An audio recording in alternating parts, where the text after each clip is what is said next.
लक्ष्मीपुर नाम का एक नगर था, मानो लक्ष्मी का साक्षात निवास था। इस नगर पर क्षत्रिय शिरोमणि जितारी नामक राजा राज्य करता था। इसी नगर में मम्मन सेठ जैसा महाकंजूस लेकिन महाधनवान धनकर्मा नामक एक सेठ रहता था। वह न कभी दान पुण्य के लिए एक पाई खर्च करता था, न स्वयं उसका उपभोग भी करता था। उसकी अपार लक्ष्मी सिर्फ उसके घर की शोभा थी। लक्ष्मीपुर में भाटों और चारणों ने अपनी एक मंडली स्थापित की थी। वहाँ समय समय पर भाट और चारण एकत्र होते थे और देश विदेश तथा अपने पराक्रम की बातें करते थे। कोई भाट कहता कि मैंने अमुक देश के राजा को खुश कर इतना पुरस्कार पाया, तो दूसरा कहता है कि मैंने अमुक गांव के ठाकुर को प्रसन्न कर इतना इनाम कमाया। तीसरा कोई बता देता कि मैंने अमुक धनवान को रिझाकर इतना धन प्राप्त कर लिया। एक बार बाहर गांव से एक भाट इस मंडली में आया। वह अपनी बुद्धिमानी का डिंग हाँकने लगा। अमुक राजा का मंत्री सभी शास्त्रों में बड़ा विद्वान था। भले भले विद्वानों का उसने शास्त्रार्थ में पानी उतार दिया था। मैंने उस विद्वान को प्रसन्न किया और उससे बड़ा पुरस्कार प्राप्त किया। मंडली में उस समय बैठे हुए एक स्पष्टवादी भाट ने कहा, तुम्हारी बात बिल्कुल सही है, लेकिन हम तो तुम्हारा वाक चातुर्य उसी समय सच मानेंगे जब तुम इस लक्ष्मीपुर के धनकर्मा सेठ से एक दिन के निर्वाह के लिए पर्याप्त भोजन ले आओगे, अन्यथा तुम्हारा यह सब कथन सिर्फ शेखी बधारना है। यह चुनौती स्वीकार कर बाहर गांव से आए हुए भाट ने अपनी वाक्चातुर्य पर गर्व दिखाते हुए कहा, अरे इसमें कौन सी बड़ी कठिन बात है। एक बनिए को खुश कर उससे एक दिन का भोजन पुरस्कार में लाना तो मेरे बाएं हाथ का खेल है। और भाई, मैंने जब वज्र कठोर हृदय वालों को भी थका डाल उनसे इच्छित धन पा लिया है, तब यह सेठ मेरे सामने कौन है। मैं अभी चाहता हूँ अपनी मीठी वाणी से उनको वश में कर उनसे पुरस्कार में एक दिन के लिए पर्याप्त मिष्ट भोजन प्राप्त कर लेता हूँ और आप सबका मुंह मीठा कर देता हूँ।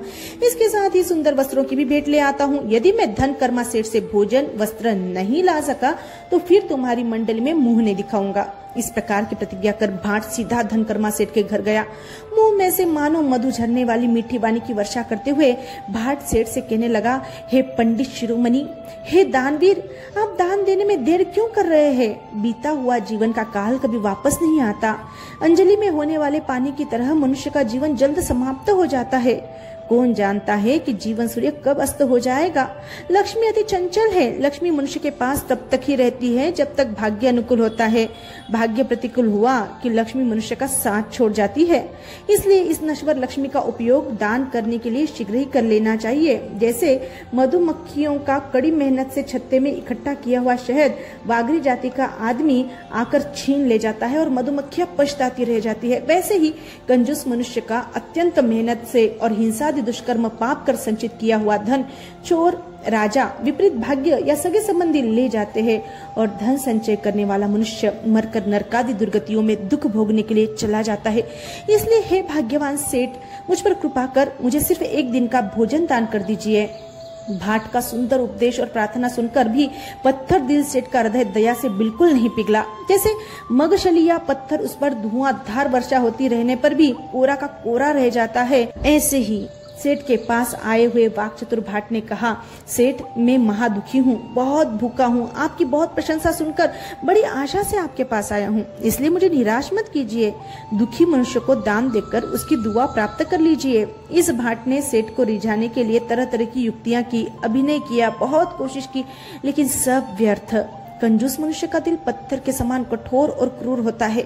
चाहे जैसे दुखी मनुष्य को देखने पर भी उसके दिल में थोड़ी सी भी दया उत्पन्न नहीं होती।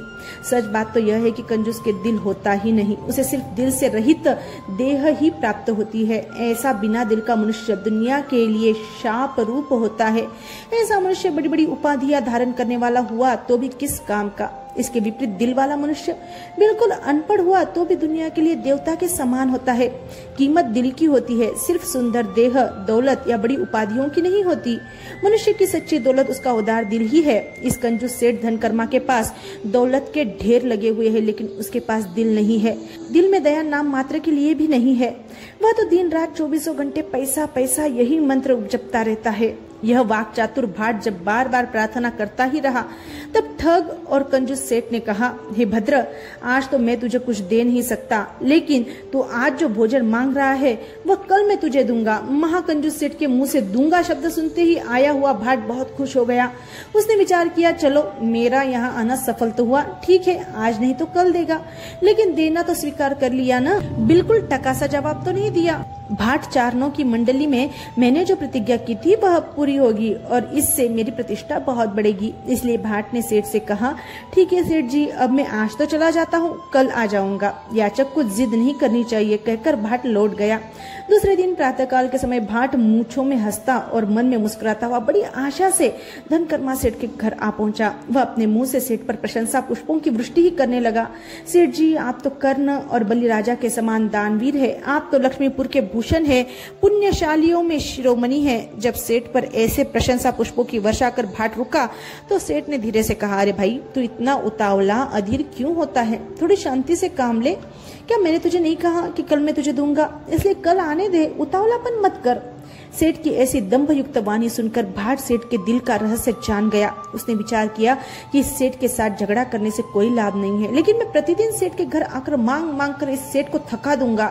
देखता हूँ कि हम दोनों में कौन थकता है। दूसरी बात, इस सेठ ने मुझे भोजन देने से स्पष्ट रूप से इनकार तो नहीं किया है, इसलिए मैं अब इस सेठ का पीछा नहीं छोड़ूंगा। प्रतिदिन यहाँ आकर और मांग मांग कर सेठ को थका डालूंगा। आखिर यह सेठ कब तक मुझे ऐसा उत्तर देता रहेगा? आखिर थक कर या लोक लज्जा से ही सही, लेकिन मुझे भोजन अवश्य देगा। इस प्रकार विचार कर प्रतिदिन सेठ के घर आकर और आशीर्वाद के वचन बोल बोलकर भाट सेठ से भोजन मांगता रहा। सेठ तो हरदम की तरह उत्तर देता था, कल आइए। भाट सेठ से पूछता, सेठ जी, लेकिन आपका यह कल कब आने वाला है? सेठ का उत्तर होता, अभी तो आज है, कल कहाँ है, इसलिए कल आना, कल दे दूंगा। इस प्रकार का उत्तर देकर सेठ प्रतिदिन भाट को लौटा देता था। पापानुबंधी पुण्य के उदय की लक्ष्मी को दान में देने की इच्छा मनुष्य को कैसे होगी? यह पापानुबंधी पुण्य की लक्ष्मी घर में आते ही मनुष्य की बुद्धि भ्रष्ट कर देती है और मनुष्य लक्ष्मी पर प्रगाढ़ ममता करने लगता है। भाट को सेठ के घर प्रतिदिन चक्कर काटते और भोजन मांगते मांगते 12 वर्ष का समय बीत गया, लेकिन सेठ का पत्थर दिल न पिघला। क्या पत्थर जैसा दिल पिघल भी सकता है? इसलिए भाट सेठ पर बहुत क्रुद्ध हो गया, चिढ़ गया। अब भाट ने विचार किया कि जैसे को तैसा 60% उपाय किए बिना यह महाकंजूस सेठ सीधा नहीं होगा। अब मैं किसी देव देवी की उपासना कर उसे रिझा लूंगा और उसकी सहायता से इस सेठ को ठिकाने पर लाऊंगा। अब मैं न सिर्फ अपनी प्रतिज्ञा की पूर्ति करूंगा, बल्कि उसकी सारी लक्ष्मी पर ही अपना अधिकार कर, दान देकर और भोग विलास कर उसकी लक्ष्मी सार्थक करूंगा। यदि मैंने यह कर दिखाया तो ही मैं अपने आप को विचक्षण भाट कहलाऊंगा।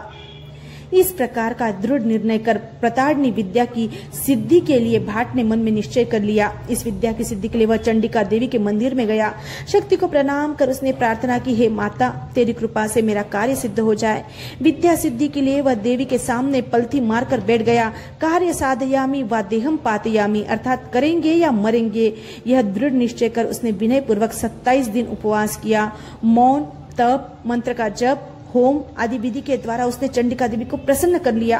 देवी ने प्रकट होकर भाट से कहा, हे वत्स, तेरी भक्ति से मैं तुझ पर प्रसन्न हो गई हूँ, इसलिए तू जो चीज चाहता है वो मांग ले, मैं दे दूंगी। देवी की यह वाणी सुनकर भाट ने देवी को प्रणाम किया और कहा, हे माता, हे वांछित फलदायिनी, यदि तू मुझ पर प्रसन्न हो गई है तो मुझे एक रूप परिवर्तन की विद्या प्रदान कर और भूतकाल की बातें जानने का ज्ञान दे दे। देवी ने तथास्तु कहा और वह अदृश्य हो गई। देवों के लिए आखिर न देने योग्य चीज कौन सी हो सकती है? विद्या सिद्धि होने से भाट फुला न समाया। देवी के मंदिर से निकलकर वह अपने घर लौट आया। उसने अपने 27 दिनों के उपवास का पालना किया। अब वह महाकंजूस और शठ सेठ को ठगने के लिए उचित अवसर की प्रतीक्षा करने लगा। इसी समय धनकर्मा सेठ को संयोग से अपने किसी काम की पूर्ति के लिए 6-7 दिनों तक गांव छोड़कर बाहर जाना आवश्यक हुआ। अब भाट ने सोचा कि सुनहला अवसर आ गया है। देवी के दिए हुए वरदान की सहायता से उसने हूबहू धनकर्मा सेठ का रूप धारण कर लिया और वह सेठ के घर जा पहुंचा। अब इस नकली धनकर्मा सेठ ने धनकर्मा सेठ के असली पुत्रों से कहा, आज मैं बाहर गांव जाने के लिए तो घर से निकला था, लेकिन अच्छा शकुन न होने से मैंने बाहर गांव जाना स्थगित किया। जब मैं घर लौट रहा था तो मैंने रास्ते में एक वृक्ष के नीचे लोगों को उपदेश दे रहे जैन मुनि को देखा। मैं भी मुनि को प्रणाम कर बैठ गया। मुनि ने मुझे धर्म का मर्म इस प्रकार समझाया, देखिए, इस दुनिया में मनुष्य को धन का बहुत लोभ होता है, इसलिए मनुष्य सुपात्र को और दीन दुखियों को भी दान नहीं देता। इसलिए कड़ी मेहनत और अनेक दुष्कर्म पाप कर कमाया हुआ धन यही रखकर वह मरकर दुर्गति प्राप्त कर लेता है। बच्चों, निस्पृह और त्यागी मुनि की यह देशना, यह उपदेश सुनकर मैं बहुत घबराया।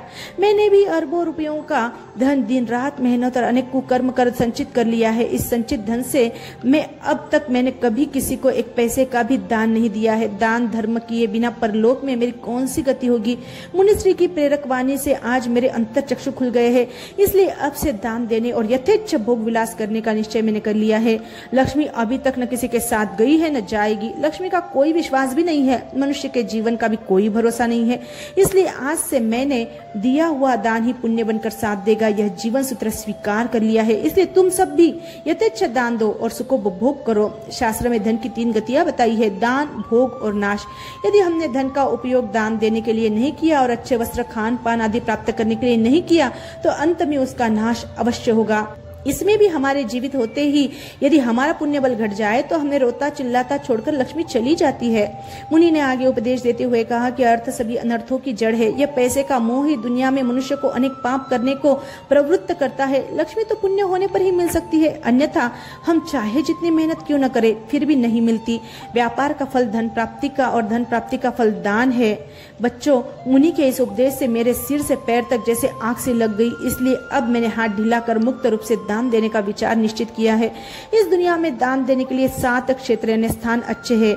1 जिन मंदिर, जिन मूर्ति, जिनागम, धर्मशास्त्र, साधु साध्वी, श्रावक और श्राविका, इन 7 क्षेत्रों में दिया गया दान अनंत पुण्य का कारण बन जाता है और परंपरा से यह शाश्वत सुख का भी कारण बनता है। इसके अतिरिक्त दिन दुखी तथा अनाथ को दिया गया दान भी पुण्य का कारण होता है। इस दुनिया में लक्ष्मी की पूजा करने वाले तो अनेक होते हैं, लेकिन उसके द्वारा पुण्य उपार्जन कर लेने वाले और दुखी का दुख दूर करने वाले बहुत कम होते हैं। नश्वर लक्ष्मी के द्वारा हमें शाश्वत धर्म की कमाई कर लेनी चाहिए। पाप बंद कराने वाली लक्ष्मी को पुण्य बंद का कारण बना देना चाहिए। आज तक धन के पीछे पागल होकर मैंने जिससे परलोक सुधरेगा ऐसा एक भी काम नहीं किया। मैं सिर्फ लक्ष्मी का प्रहरी बन बैठा, लेकिन मेरा भाग्य जागृत था, इसलिए मुझे उत्तम मुनि का समागम प्राप्त हुआ और मैं मोह निद्रा से समय पर जाग गया। अन्यथा मृत्यु के बाद मेरी क्या दुर्गति हो जाती। जब मैंने जन्म लिया तब मैं खाली हाथ आया था और जब मरूंगा तब भी खाली हाथ ही जाऊंगा। इसलिए मैं लक्ष्मी का मोह छोड़कर पुण्य क्यों न कमा लूं।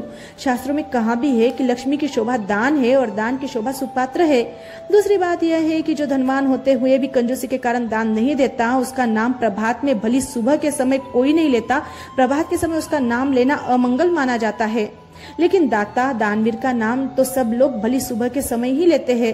कंजूस का तो मुंह भी कोई सुबह के समय नहीं देखता। इस तरह कंजूस मनुष्य सर्वत्र अपयश का ही भागी बन जाता है। कंजूस में तो शोषण वृत्ति ही प्रमुख रूप से होती है। इस दुनिया को तो शोषक शोषण करने वाला नहीं बल्कि पोषक पोषण करने वाला अच्छा लगता है। दूसरी बात, कीर्ति कंजूस से 100 कोस दूर रहती है। इसके विपरीत उदार मनुष्य के पास कीर्ति उसकी कामिनी की तरह रहती है। उदारता और कीर्ति शरीर और उसकी छाया के समान नित्य साथ रहते हैं। नकली धनकर्मा सेठ ने अपने पुत्रों से आगे कहा, मुनि वचन सुनकर अब मेरा धन धान्य के प्रति होने वाला मोह समाप्त हो गया है। अभी तक का मेरा जीवन मेरी कंजूसी के कारण दुर्गति का पोषण करने में ही बीता। तुम लोगों को भी दान देने और सुखोपभोग करने से मैं रोकता रहा। मुनि उपदेश के कारण अब मेरी रुचि दान देने में हो गई है, इसलिए आज से मैंने दान देने का निश्चय किया है। तुम लोगों से मैं फिर से कहता हूँ कि तुम भी अपनी इच्छा के अनुसार दान देने और सुखोपभोग प्राप्त करते जाओ। इस प्रकार असली धनकर्मा के पुत्रों और परिवार से कहकर नकली धनकर्मा सेठ भाट ने दीन दुखियों को मुक्त हस्त दान देना प्रारंभ किया। दरिद्र और पीड़ित साधर्मिकों को भी वह धंधा करने के लिए धन देने लगा। 7 क्षेत्रों में उसने लाखों रुपयों का सद्व्यय किया। कुछ ही समय में इस नकली धनकर्मा ने 8 करोड़ का धन शुभ कार्यों में खर्च कर डाला। अब वह नगर में सुंदर वस्त्रालंकार पहनकर कभी रथ में तो कभी घोड़े पर सवार होकर घूमने के लिए जाने लगा। एक बार रास्ते में उसे अपना लंगोटिया यार बचपन का मित्र मिल गया। उसने धनकर्मा सेठ से पूछा, ओ भाई, अभी अभी तू अचानक इतना उदार कहां से और कैसे हो गया? पहले तो तू बहुत कंजूस था, कभी किसी को फूटी कौड़ी भी नहीं देता था, अब तो करोड़ों रुपयों का दान दे रहा है। यह देखकर मुझे बड़ा आश्चर्य हो रहा है, क्योंकि प्रायः यह देखा जाता है कि मनुष्य का स्वभाव उसके अंत तक नहीं बदलता। इसलिए तू मुझे बिल्कुल खुले दिल से बता कि तेरी जन्मजात कंजूसी की प्रकृति में यह एकदम परिवर्तन कैसे हुआ? इस पर नकली धनकर्मा सेठ ने मित्र को बताया कि यह मुनि समागम और उपदेश का परिणाम है। इसी से मेरा कायाकल्प हो गया है। आखिर निस्पृह और त्यागी मुनि के उपदेश से किसके जीवन में परिवर्तन नहीं होगा? पहले भी काल कुमार, दृढ़ प्रहरी, चिलाती पुत्र, धन संचय सेठ जैसे अनेक लोग मुनियों के समागम से जागृत होकर परम पद के भोक्ता बन गए हैं। देखा जाता है कि 7 व्यसनों में डूबे हुए और अत्यंत क्रूर हृदय व्यक्ति भी सत्समागम से सुधरकर सद्गति प्राप्त कर गए हैं।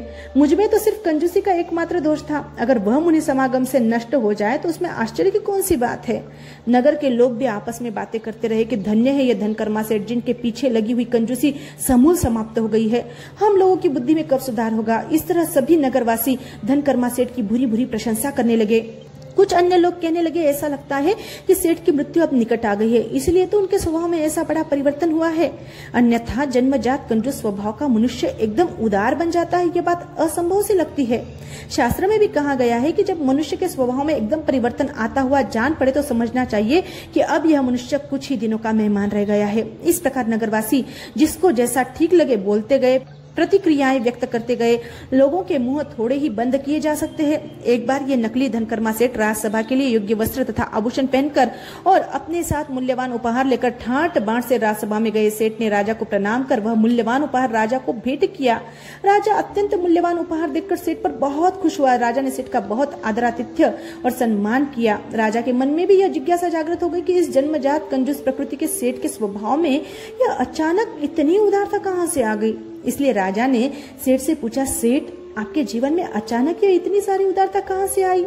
पहले तो लोग कदम कदम पर आपकी कंजूसी की निंदा करते थे, लेकिन आजकल तो नगर में जहाँ देखो वहाँ लोग आपकी उदारता का खुलकर गुणगान करते फिरते हैं। आखिर यह रहस्य क्या है? सच सच बताइए। नकली धनकर्मा सेठ ने राजा को भी मुनि के उपदेश का ही कारण बताया। उन्होंने कहा, महाराज यह मुनि समागम तथा उपदेश का ही फल है। सेठ की बात सुनकर राजा का चित्त भी चकित हुआ। वह कहने लगा, जीव की सच्ची गति सर्वज्ञ के सिवाय कौन जान सकता है। राजा ने सेठ को बहुत सम्मानित कर कहा, हमारे योग्य कोई भी काम हो तो बिना किसी शंका या संकोच के बताइए। इस प्रकार राजा ने सेठ को संतुष्ट कर उनके घर भेज दिया। अब यह नकली धनकर्मा सेठ विचार करने लगा, ऐसा कौन सा काम है जो दान से पूरा नहीं होता। दान के कारण शत्रु मित्र बन जाते हैं, निंदक प्रशंसक बन जाते हैं। दान के लिए कोई बात दूर नहीं है। दान से यश कीर्ति पुण्य में वृद्धि होती है और सद्गति निकट आ जाती है। जनप्रियता तो दानी की दासी ही बन जाती है। स्वर्ग के देवता भी दान से अनुकूल बन जाते हैं। तब आम जनता की तो बात ही क्या है। याचकों की ओर से अब धनकर्मा सेठ की कीर्ति का गुणगान घर घर मार्ग मार्ग और गांव गांव में सर्वत्र होने लगा। धनकर्मा सेठ की ख्याति बहुत बढ़ गई। अब दूसरी ओर देखें कि मूल असली धनकर्मा सेठ का क्या हुआ। असली धनकर्मा सेठ अपने काम के लिए जिस गांव में गए थे, वहां लक्ष्मीपुर का एक याचक घूमता हुआ आ पहुंचा। इस याचक को लक्ष्मीपुर में नकली धनकर्मा सेठ ने उसकी मांग से अधिक धन वस्त्र आदि दिए थे, इसलिए सेठ पर बहुत खुश होकर वह स्थान स्थान पर सेठ की प्रशंसा के गीत गा रहा था। एक बार संयोग से असली धनकर्मा सेठ और यह याचक एक ही दुकान में आ पहुंचे। बातों बातों में इस याचक ने असली धनकर्मा सेठ से कहा, सेठ जी अभी लक्ष्मीपुर नगर में धनकर्मा नामक एक सेठ रहते हैं। उन्होंने तो दान देने में कर्म, बलि राजा और कुबेर की दानवीरता को भी निस्तेज कर दिया है। आजकल की दुनिया में इनके समान दूसरा दानवीर न कहीं देखा न सुना। उन्होंने मुझ जैसे हजारों लाखों दिन दुखियों का दुख दूर कर दिया है। उनकी माता ने तो अपनी कोख से ऐसे एक ही दानवीर को जन्म दिया है। सभी दानवीरों में ऐसा शिरोमणि न पहले कभी हुआ, न आज है, न भविष्य में होगा। ये सेठ तो न भूतो न भविष्यति दानवीर है। उनके दान गुणों की प्रशंसा जितनी की जाए कम ही है। स्वयं ब्रह्मा जी भी उनके दान गुण का वर्णन करने में असमर्थ है। असली धनकर्मा सेठ इस याचक के मुंह से अपनी इतनी सारी प्रशंसा सुनकर दंग रह गए। वे विचार करने लगे कि मेरे लक्ष्मीपुर नगर में सबसे अधिक धनवान तो मैं ही हूँ। इस नगर में धनकर्मा भी मैं ही अकेला हूँ। अब तक मैंने अपने नगर में मेरे ही नाम का और मेरे जैसा धनवान कोई दूसरा सेठ ने कभी देखा न सुना। पिछले 7-8 दिनों से मैं तो इसी गांव में हूँ। तो यह याचक जिस धनकर्मा सेठ की इतनी प्रशंसा कर रहा है, वह कहीं बाहर गांव से तो आया हुआ नहीं है ना। मन में आशंका निर्माण होते ही असली कंजूस धनकर्मा सेठ ने याचक से पूछा, अरे तो जिस धनकर्मा की बात इतनी फूल फूल कर और उछल उछल कर रहा है, वे किस गांव से आए हैं? याचक ने कहा, आए हैं?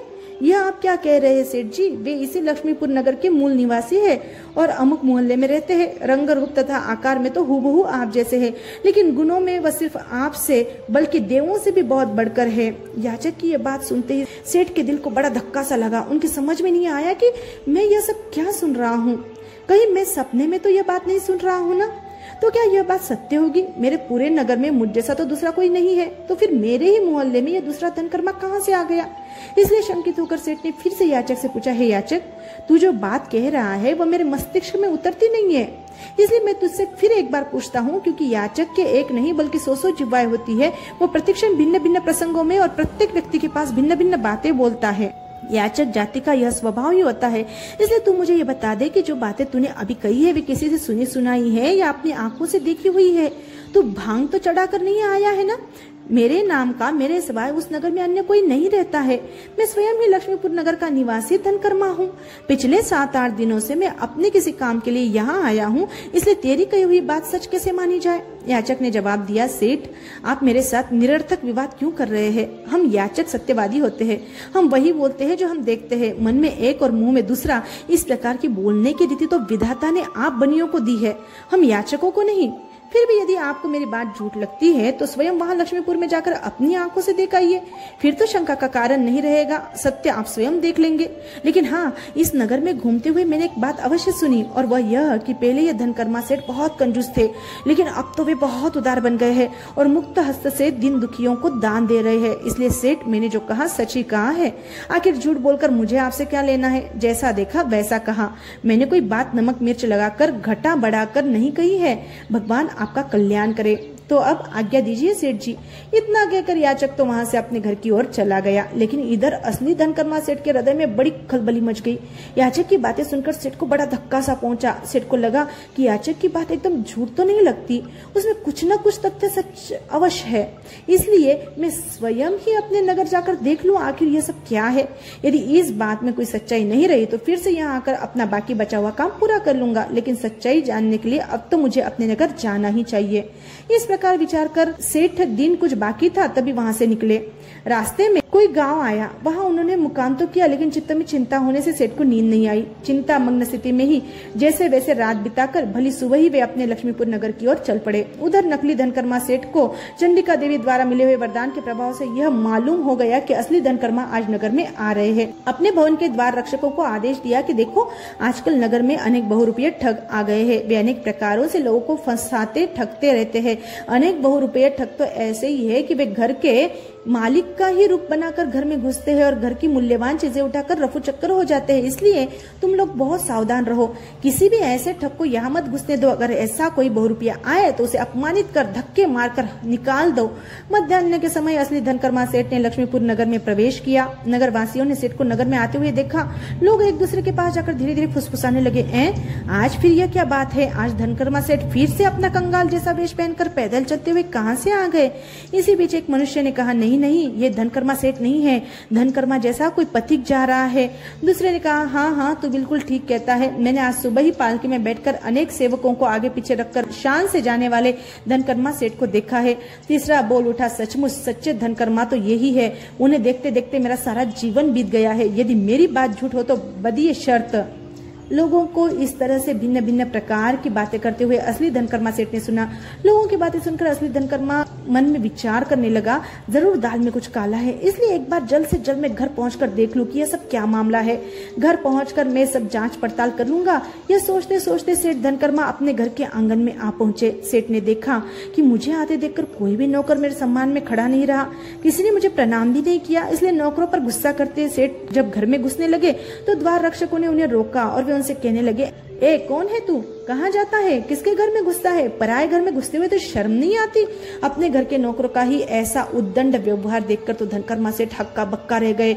इतने दिनों तक प्रेम से रखे हुए अपने ईमानदार नौकरों में अपनी 7-8 दिनों की अनुपस्थिति में आया हुआ यह बड़ा परिवर्तन देखकर सेठ धनकर्मा पागल से बन गए।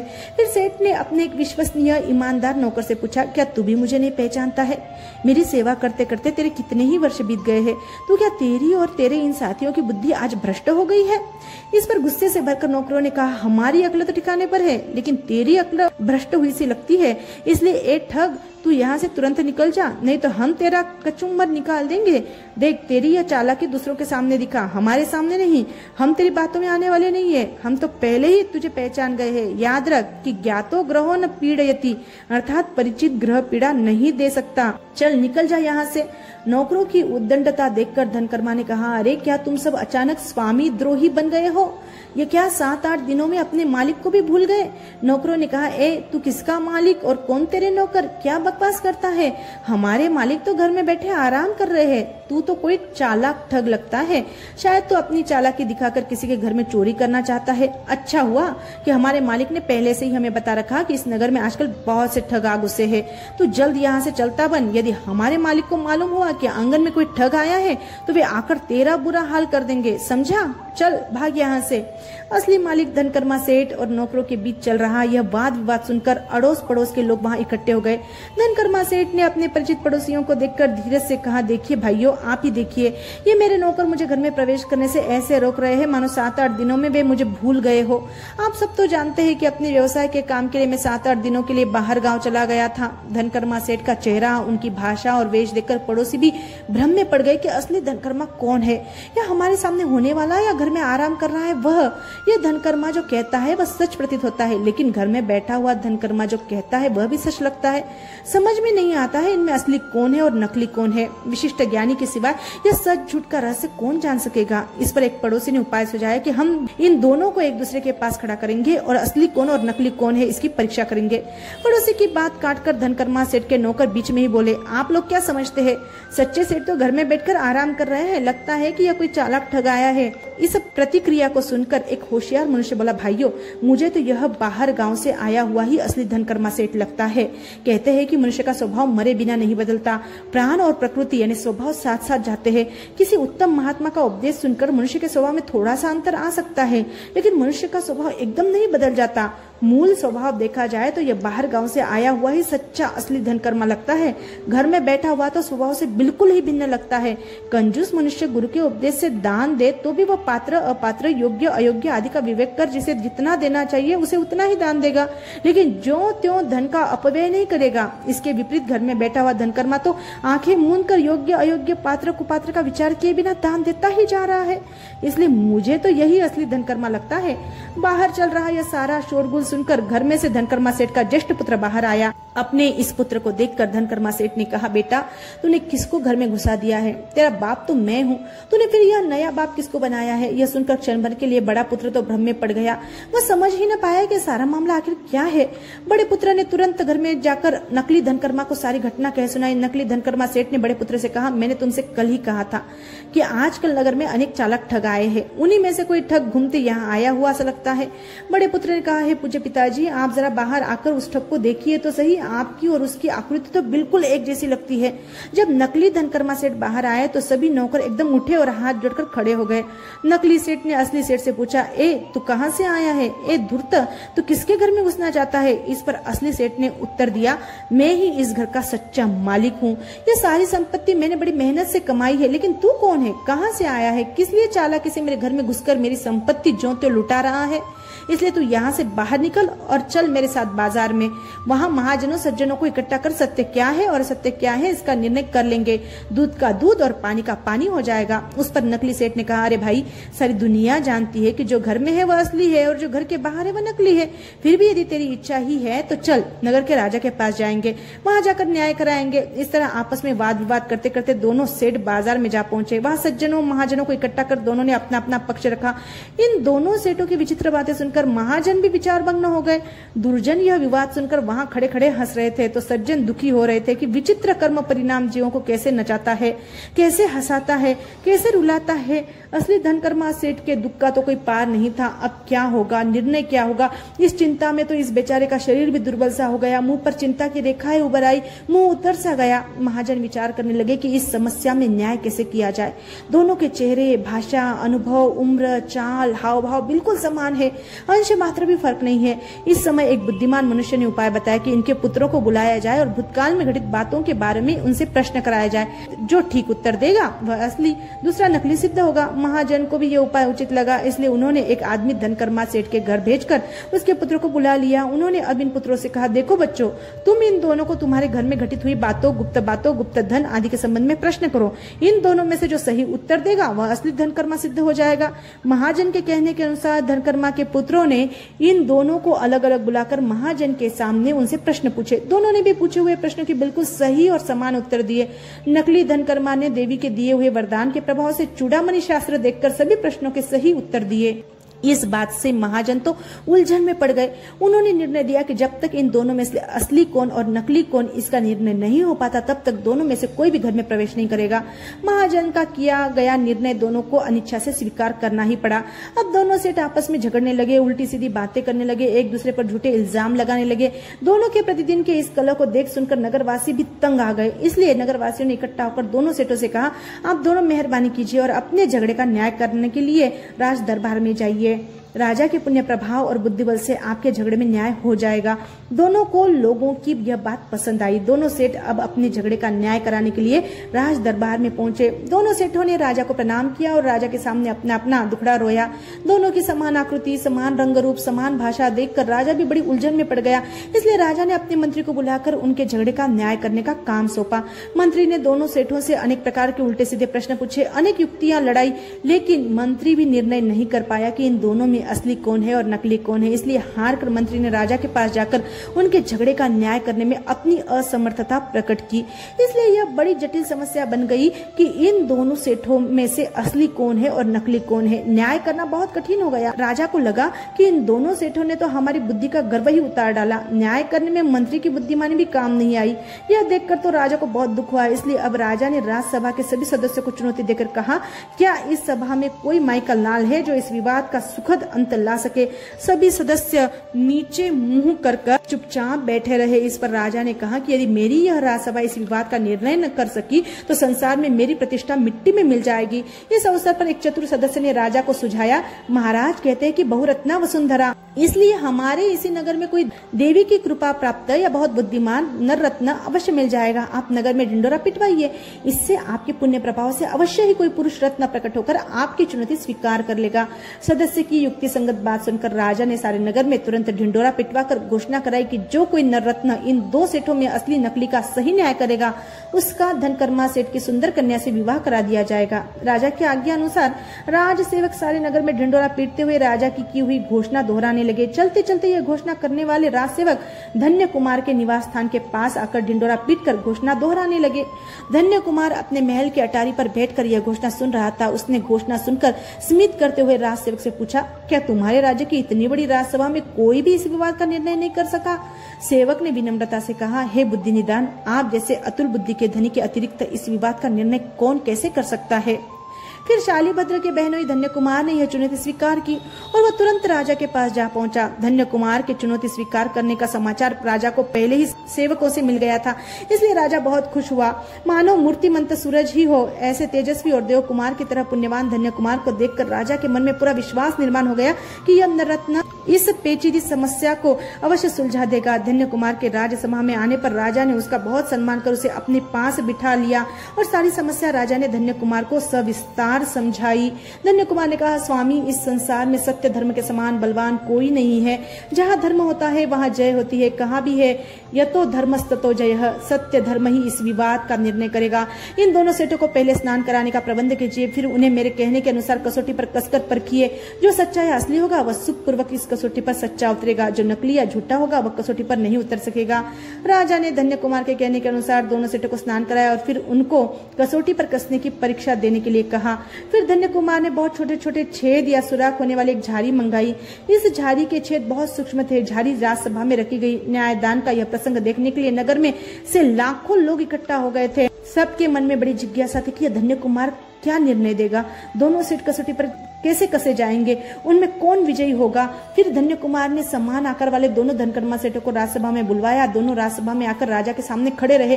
धन्य कुमार ने उन दोनों सेठों से कहा, देखिए सेठों, आप दोनों में से जो कोई धर्म के प्रभाव से इस झाड़ी के छोटे छेदों से झाड़ी में प्रवेश कर दूसरे मुख से बाहर निकल जाएगा, वह असली धनकर्मा सेठ माना जाएगा। धन्य कुमार द्वारा बताई गई यह कसौटी जानकर नकली धनकर्मा सेठ मन ही मन बहुत खुश हुआ और सोचने लगा, यह तो बहुत अच्छा हो गया। अब मैं देवी के दिए हुए वरदान के प्रभाव से इन छोटे छेदों से झाड़ी में से प्रवेश कर दूसरे मुंह से बाहर निकल जाऊंगा और असली धनकर्मा सिद्ध हो जाऊंगा और फिर इस धनकर्मा सेठ का बड़ा घर और अरबों की संपत्ति का मैं स्वामी बन जाऊंगा। दूसरी ओर कसौटी की शर्त सुनते ही असली धनकर्मा बड़ी चिंता में डूब गया और सोचने लगा, इन छोटे छेदों के मार्ग से झाड़ी में प्रवेश करना और दूसरे मुंह से बाहर निकलना, यह दोनों असंभव बातें हैं। अब इस न्याय से मेरी क्या हालत हो जाएगी। धन्य कुमार ने जब कसौटी बताई तो नकली धनकर्मा देवी की कृपा से तुरंत खोखली नली के छेदों में से प्रवेश कर दूसरे मुंह से बाहर निकल गया। जब वह बाहर निकलकर मूंछों में हंसते हुए और मन में मुस्कुराते हुए राजा के चरणों को स्पर्श करने गया, तब धन्य कुमार ने तुरंत उसकी चोटी चोटी पकड़ ली। धन्य कुमार को प्रतीत हुआ कि निश्चय ही यह मनुष्य किसी देव या देवी के सानिध्य में गया हुआ सा लगता है, इसलिए उसके शरीर में किसी देव या देवी का वास है, इसलिए वह सूक्ष्म शरीर बनाकर छोटे छोटे छेदों में से तुरंत प्रवेश कर निकल गया। देवादिकित मनुष्य की चोटी पकड़ने पर उसका कोई जोर नहीं चलता। धन्य कुमार के हाथ में भूत की चोटी आ गई और इस तरह सच्चा चोर पकड़ा गया। धन्य कुमार ने राजा से कहा, महाराज यही नकली धनकर्मा है, इसी ने असली धनकर्मा की लक्ष्मी जो त्यों मन चाहे ढंग से प्रयोग में लाई है और देवी की कृपा से अपनी जाति छिपा ली है। धन्य कुमार का किया हुआ निर्णय सुनकर राजा और सारा नगर खुश हो गया। सब मिलकर धन्य कुमार की बुद्धिमानी की बुरी बुरी प्रशंसा करने लगे।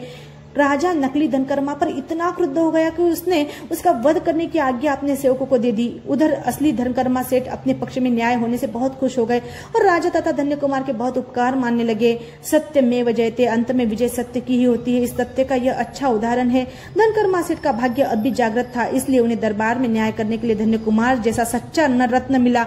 छल कपट लंबे समय तक नहीं चल सकता है, वह आज नहीं तो कल प्रकट होकर ही रहता है। नकली धनकर्मा के वध का आदेश होते ही राजा के वीरों ने का गला पकड़ लिया। इसलिए नकली धनकर्मा को लगा कि अब मेरा छल कपट चल नहीं सकेगा, इसलिए मुझे अपना असली रूप प्रकट कर देना चाहिए। इसलिए अपनी विद्या के प्रभाव से वह अपने मूल रूप में परिवर्तित होकर राजा के सामने खड़ा हो गया और सभी लोगों के सामने कहने लगा, देखिए मेरी बात जरा ध्यान देकर सुन लीजिए।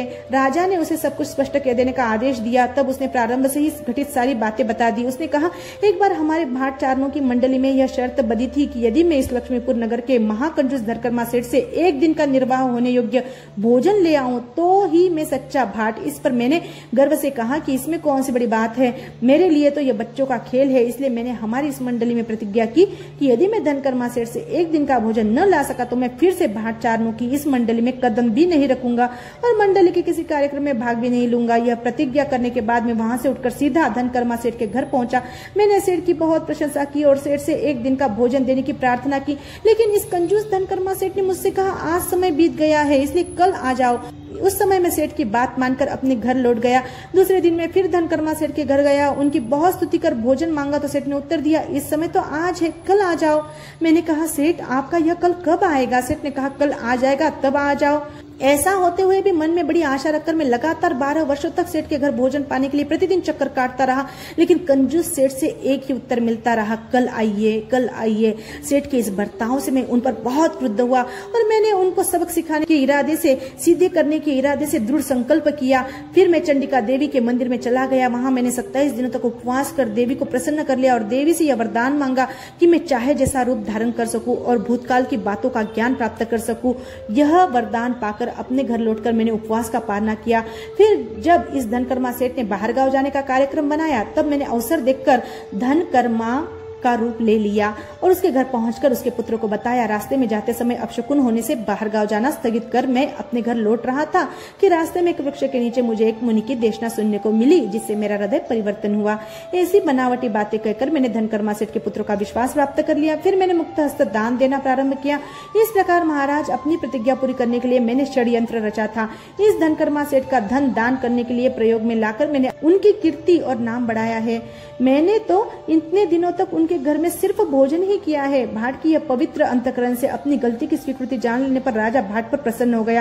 राजा ने भाट को दी गई वध की सजा माफ कर दी। राजा ने भाट से कहा, तेरे सिवाय इस सेठ का भयंकर कृपणता, कंजूसी का रोग कौन दूर कर सकता था? उसके कृपणता के रोग को दूर करने के लिए तूने राजवैद्य का काम किया है। ऐसे कंजूस लोगों को ऐसी ही सजा होनी चाहिए।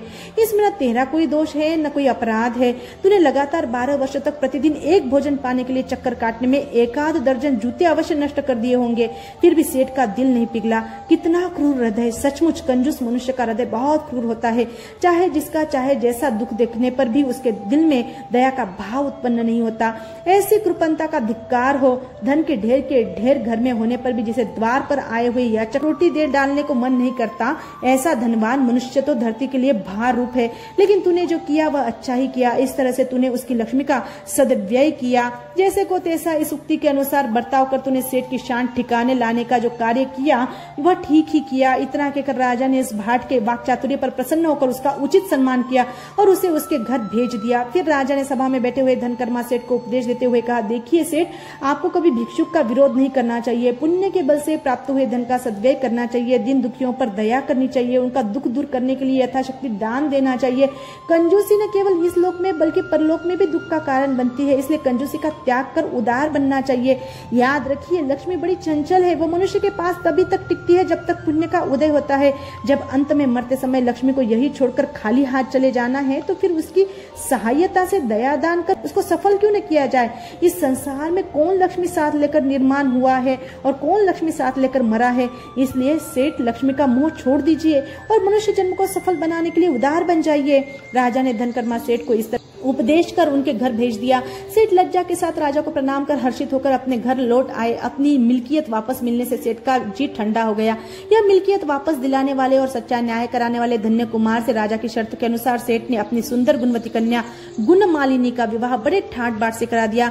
सेठ ने दहेज में बहुत धन, वस्त्र, अलंकार आदि दिए। अंत में धनकर्मा सेठ को अपनी कंजूसी की सजा अवश्य मिल गई। इससे सेठ की बुद्धि ठिकाने आ गई। अब धनकर्मा सेठ अपने आंगन में आए हुए किसी भी याचक को खाली हाथ नहीं लौटाते। फूल न सही, फूल की पंखुड़ी ही सही, इस न्याय से याचक को दान में कुछ न कुछ देने ही लगे। अनंत पुण्य के बल से प्राप्त हुए इस मनुष्य जन्म में मनुष्य को कभी कंजूस नहीं बनना चाहिए। उसे यथाशक्ति दीन दुखियों का उद्धार करना चाहिए और 7 क्षेत्रों, जिन पूजा, जिन मंदिर, जिनागम, साधु साध्वी, श्रावक श्राविका की भक्ति में उसे अपनी लक्ष्मी का सद्व्यय करना चाहिए। दान धर्म की पहली सीढ़ी है, इसलिए मनुष्य को दान देने में सावधान होना चाहिए। जय आनंद।